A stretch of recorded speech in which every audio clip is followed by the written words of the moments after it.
Hello and welcome to the History of the Germans, episode 161, a Luxemburg Empire, which is also episode 24 of season 8, From the Interregnum to the Golden Bull. In the regions of Germany, he worked to establish peace and foster the affairs of the empire.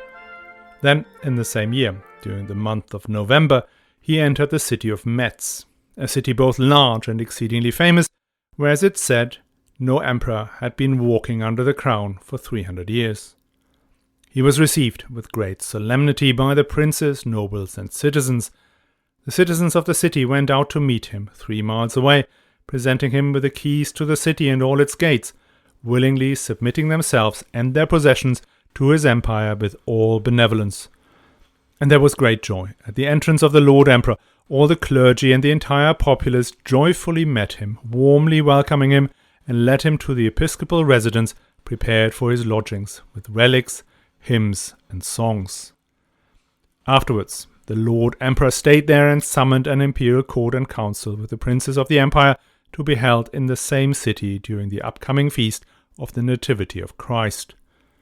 When the feast of Nativity of the Lord approached, the ambassadors of the Lord Pope arrived at the imperial court, namely Cardinal Talleyrand and the Abbot of Cluny. Additionally, the 2 sons of the King of France, the firstborn and the second, the nephews of the Lord Emperor, they also came.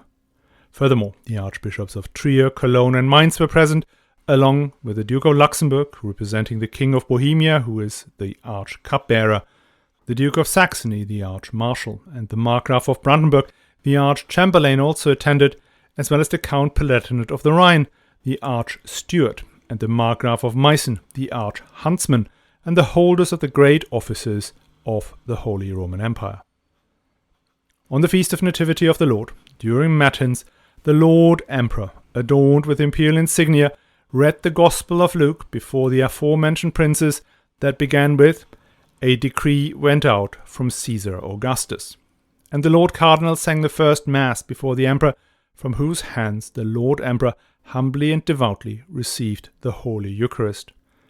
Then the Archbishop of Cologne celebrated the High Mass of that day, and after it was solemnly performed, all the archbishops, bishops, and other prelates, as well as the secular princes, led the Lord Emperor and the Lady Empress, dressed in imperial robes and insignia, solemnly to the banquet hall, prepared in the town square, and exquisitely decorated, where many tables and seats were set up for the invited guests.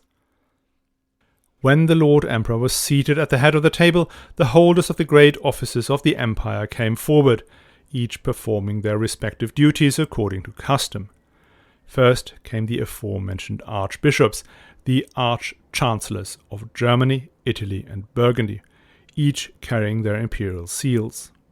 Then the Duke of Saxony, the arch-marshal, came on his charger before the table, carrying oats in a silver vessel for the imperial horses, and he seated each prince at the table in the place designated for them. After him came the Markgraf of Brandenburg, the arch-chamberlain, on horseback, carrying a golden basin and beautiful towels, and he offered water to the emperor, who was seated on the throne.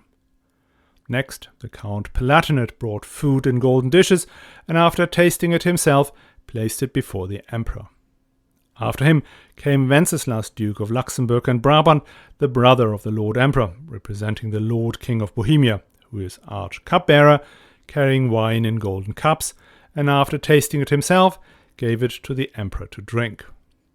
Finally, the Markgraf of Meissen, the arch-huntsman, and the Count of Schwarzburg, the under-huntsman, came with hunting dogs and many horns, making a great noise, and they brought a stag and a wild boar to the prince's table with all due cheerfulness.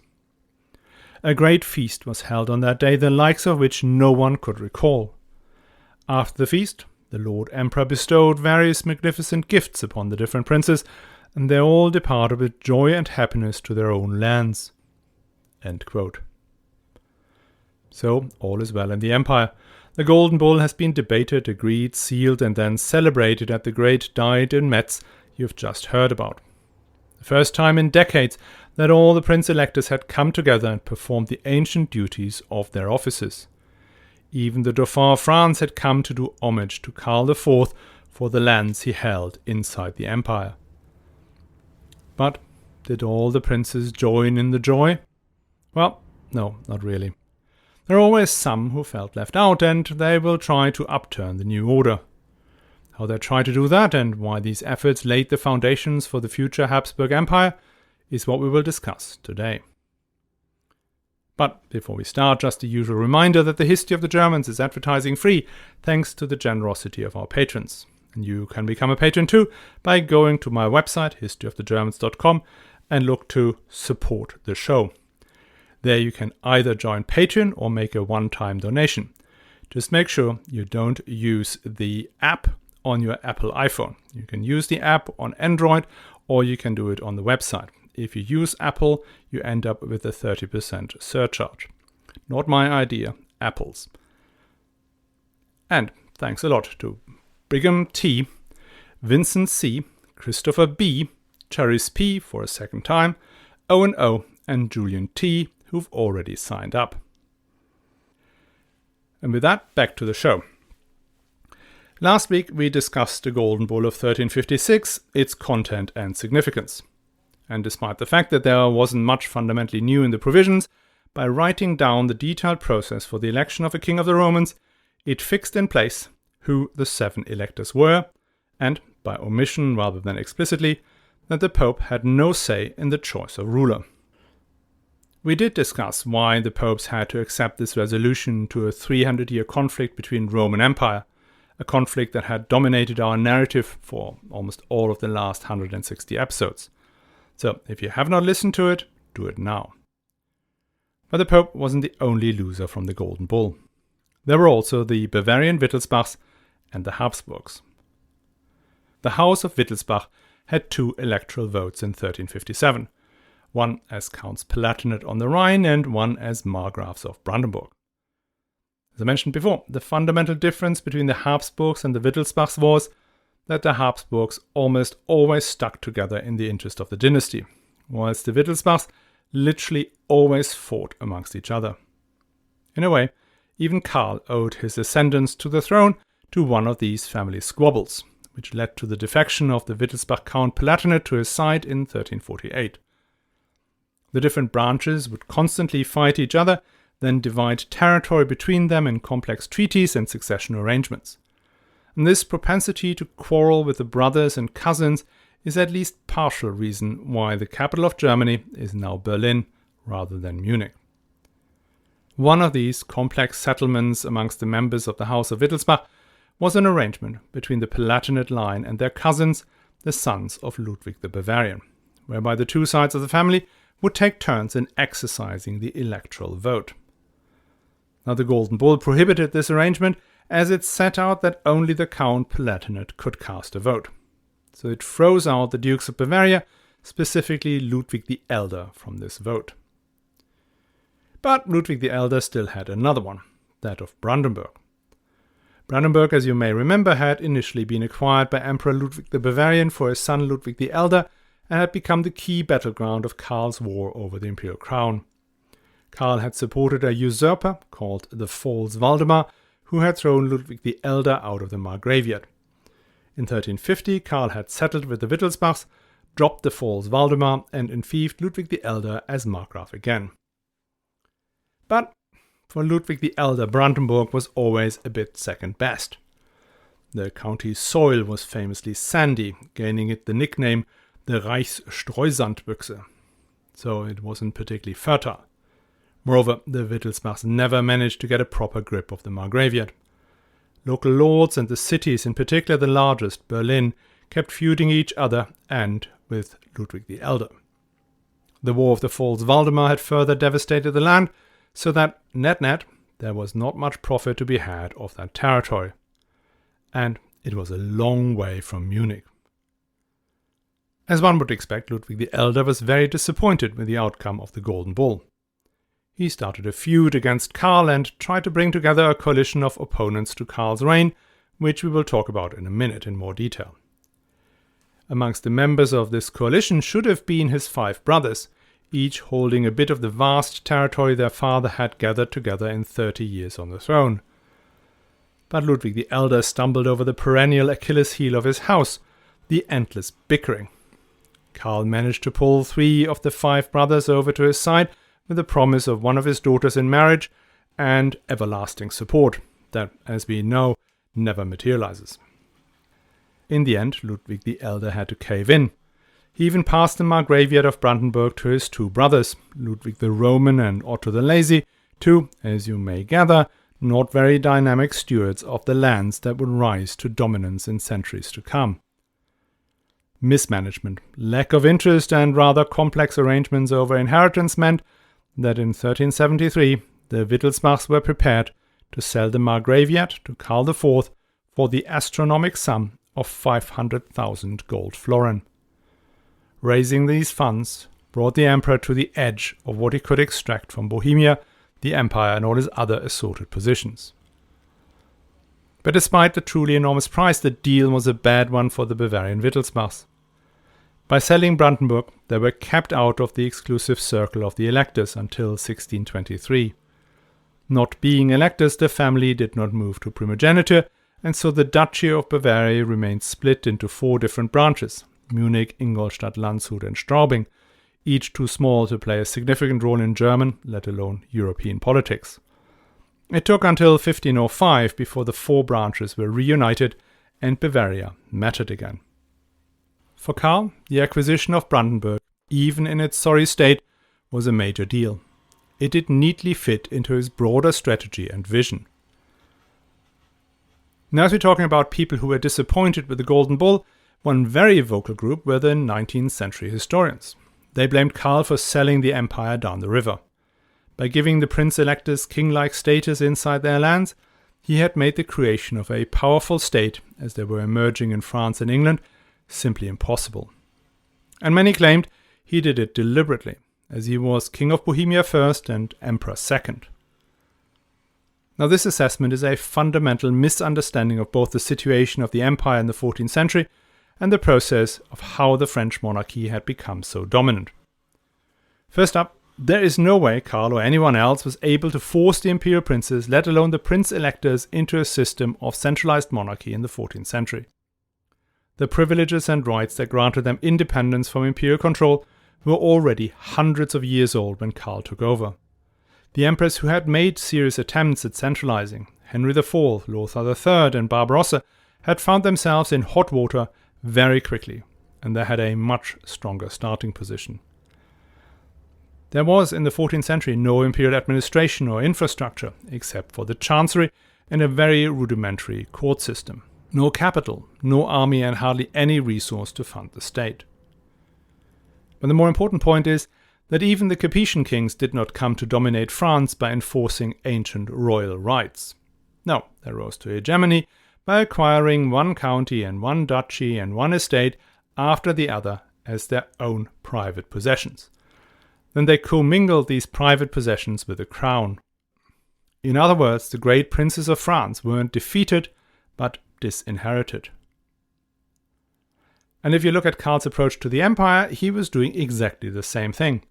He was patiently acquiring one county or duchy after another, growing his personal fiefdom, in the hope that at some point his dynasty would own every single duchy, margraviate, county and city in the empire, exactly the way the French kings had done it since the 11th century. And in this way, Karl acquired not just Brandenburg, but vast holdings in an area called the Upper Palatinate, which is roughly between the Czech border and Nuremberg. He built a system of connecting castles and estates all the way from Nuremberg to Frankfurt as a nucleus for further expansion. He bought Lower Lusatia and then Upper Lusatia. His brother Wenzel had also built a major position in the west around Luxemburg and Brabant. As emperor, he controlled the imperial cities, mostly in Swabia. Through family ties, he controlled parts of Bavaria. Through a complex marriage strategy, Karl created options on other territories should the incumbent die without male heirs, all driven by his concept of Hausmacht. At its height, the Luxemburgs controlled a quarter of the empire directly. And this quarter wasn't just in the south. Karl becomes the first emperor to go north for centuries. He is the first to visit Lübeck since Barbarossa. The great rift between the old Duchy of Saxony and the rest of the empire is being bridged. Therefore, even for a 19th century historian, who judged every action on whether it was helpful or unhelpful for the creation of a centralized nation-state, Karl's approach should have been applauded. The attempts to subdue the princes never worked, so it was time to try a new strategy. Buy what you can, what you can't, marry, and only what resists to the end, conquer. Still, we aren't done with the critics of the Golden Bull. Its fiercest opponent is Rudolf IV, the Duke of Austria, head of the House of Habsburg. For the Habsburgs, the Golden Bull was even more of a slap in the face than the Wittelsbachs. Because other than the Wittelsbachs, they had not been given any electoral seat. Nada silch. And they had been the house that had placed 2 kings on the throne and had been one of the 3 great families that had dominated imperial politics in the first half of the 14th century. What irritated them beyond the inability to vote was that the Prince Electors had been given an elevated status above other imperial princes. The Prince Electors had special rights in their territories few other lords enjoyed. They were the inner circle that was meant to advise the emperor in annual conventions. Whenever there was an official imperial dinner, the electors sat at the high table, whilst the other imperial princes were relegated to the lower tables in the second rank. And Rudolf did not want to sit at the cat's table. He was, after all, a descendant of the great Rudolf von Habsburg. He was Duke of Austria, Styria, Carinthia and Canola, Count of Tyrol, Landgraf in Alsace. These were the actual titles. But since taking over the Duchy of Austria, the Habsburgs had engaged in some serious myth-making. The first thing was to co-opt the Babenberg family that had held Austria from the 10th century onwards and can trace back even further to Carolingian times. The Babenbergs were not just ancient, but also most venerable. They had produced a string of dukes with epithets like the devout, the illustrious, the glorious, and the holy. The latter, Leopold, became a particular focus thanks to the miracles that were attributed to him. And as the Habsburgs now claimed that they received Austria as an inheritance from the Babenbergs, instead of by legalized theft, they also began using Babenberg names, in particular Leopold. This notion of ancient, if not holy, ancestry set even more awkward with the relegation to second division in the Golden Bull. Rudolf needed to reassert the standing of his family and therefore instructed his chancery to generate 5 documents to prove the eminence of the House of Austria. 3 of those were copies of existing privileges, but 2 were something different. The first was a charter from Emperor Henry IV from 1056, confirming the existence of 2 letters in the possession of the Babenberger Duke Ernst of Austria. The first letter was from none other than Julius Caesar, addressed to the people of Noricum, the Roman province roughly equivalent to Austria. In this letter, Caesar asked them to accept his uncle as their ruler, who had been given absolute rights over them as their feudal lord. A second letter is from Emperor Nero, saying that Noricum/Austria is by far the most splendid of the Roman provinces and that henceforth it should be released from all taxes and duties to the empire. Caesar's uncle was, as you can guess, the ancestor of the Babenbergs and hence the ancestor of the Habsburgs. Then there's a second document, the Privilegium Maius, or Greater Privilege.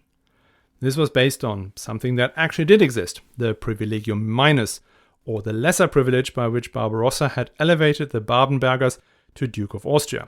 If you want to hear about that, it's in episode 50. That privilege had already granted wide-reaching rights to the Dukes of Austria, but Rudolf needed more.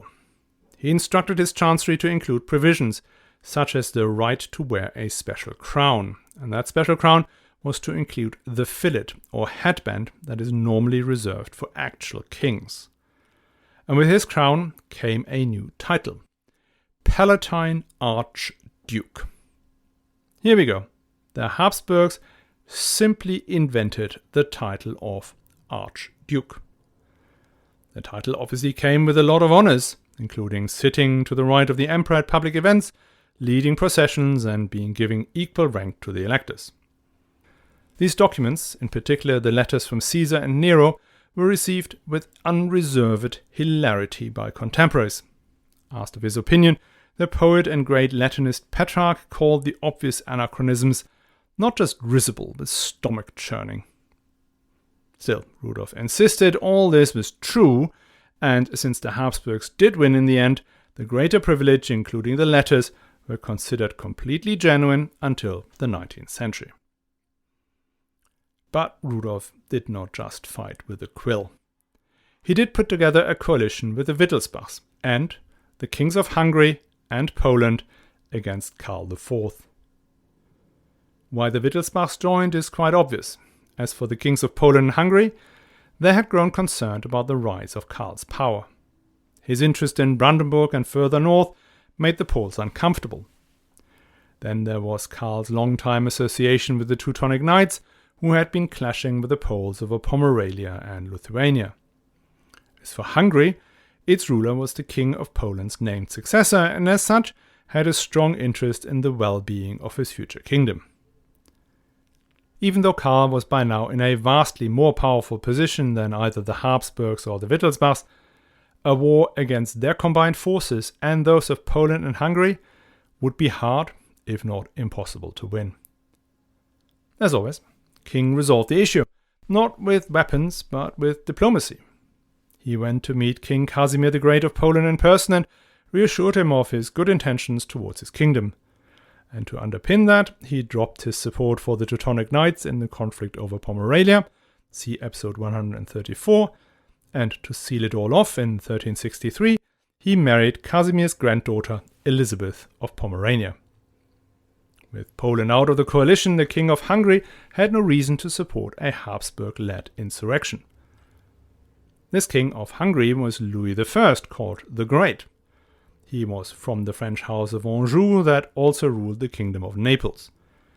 Louis was an eminently capable ruler who vastly extended Hungary and, like Karl, provided the country with a foundational document. This one remained in force even longer, until the end of the First World War. He was not only that, he finally inherited Poland from Casimir, who had no male heir, in 1370. The two monarchs, Karl and Louis, grew closer over time, and in 1373 Louis promised his second daughter Mary in marriage to Karl's second son, Sigismund. This would become very significant in the future as Louis died without male heir. His three daughters, Catherine, Mary and Hedwig, would inherit Hungary and Poland. When Louis died in 1382, Catherine was married to the Dauphin of France. Mary was betrothed to Sigismund, and Hedwig was not yet promised. Those of you who have listened to the series about the Teutonic Knights may remember Hedwig. The nobles of Poland had called her to rule the kingdom and changed her name to Jadwiga, and then married her to Jogaila, the Grand Prince of Lithuania. These two then created the Polish-Lithuanian Commonwealth that stretched from the Baltic to almost the Black Sea. Now his coalition broken, Rudolf's plan to defeat Karl and potentially even become emperor himself had fallen apart. But again, Karl reacts as a diplomat, not as an autocrat. He could have probably sought a military solution, but that was, as he kept saying, far too expensive and unpredictable. Instead, he sat down with the angry Archduke and soothed his pains. He confirmed some of the provisions of the Greater Privilege despite knowing them to be fake. He confirmed the Habsburg acquisition of Tyrol, and he agreed a family compact. And this family compact set forth that should either family die out in the male line, the other should inherit all their possessions. Wow, what a long list of great options Karl had now accumulated. By marrying Elizabeth of Pomerania, he had gained an option on the Duchy of Pomerania, and through her grandfather Casimir an option on Poland. Then he got his second son Sigismund an option on Hungary and again possibly on Poland. And thanks to the family compound with the Habsburgs, an option on Austria. If all these options had worked out, the Luxemburgs would have ended up as kings of Bohemia, Hungary and Poland, dukes of Luxemburg, Brabant and Austria, and markgrafs of Brandenburg, and lots of lands in between. A more than veritable empire. But then, option probabilities change over time, and in particularly long-dated ones can pay out in the most unexpected ways. And that is a story for an entirely new season, far too much for this single episode. So next week we will discuss what I initially thought I could fit in here, which is Karl's policy in the west of the empire, in particular his relationship with France and the events in Brabant.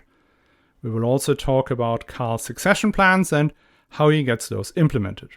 I hope you will join us again. Before I go, I'm afraid you will hear the inevitable bit about the history of the Germans being advertising free, thanks to the generosity of our patrons. And you can become a patron too. All you have to do is go to historyofthegermans.com/support the show and sign up for the cost of a latte per month. And if you sign up after November, make sure not to subscribe through the Patreon app if you are on Apple, only through the Patreon website.